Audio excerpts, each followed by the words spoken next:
আলাইকুম প্রিয় দর্শক মন্ডলী ভাইরা, একদম টাটকা জালি কুমড়া পুরোপুরি খুব সুন্দর, খুব ভালো।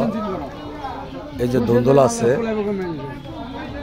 এই যে লাউ আছে, অনেক সুন্দর লাউ। এই 40 টাকায় বিক্রি করলো।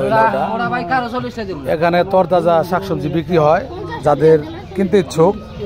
এটা গাজীপুর কোনাবাড়ি 11 নম্বর ওয়ার্ড বাগিয়া প্রাইমারি স্কুলের পাশে, রাস্তার পাশে। এই সকালবেলা তরকারির পসরা নিয়ে বসেন, ব্যাপারে নিয়ে আসেন। এগুলো আমবাগ যায়, কোনাবাড়ি যায়, বিভিন্ন জায়গায় যায়। এখান থেকে দেখুন এই শাকগুলা অনেক অনেক ভালো জাতের শাক। এটা রোদ অনেক ভালো, মাশাআল্লাহ অনেক সুন্দর শাক। দেখুন শাক বুনে দিতেছে, কাউন্ট করতেছে, মাশাআল্লাহ। এরা স্বামী স্ত্রী মিলে শাকসবজির ব্যবসা করে, একটু সহযোগিতা করে। দোয়া করবেন যাতে তারা লাভবান হতে পারে। আসসালামু আলাইকুম ওয়া রাহমাতুল্লাহি ওয়া বারাকাতুহু।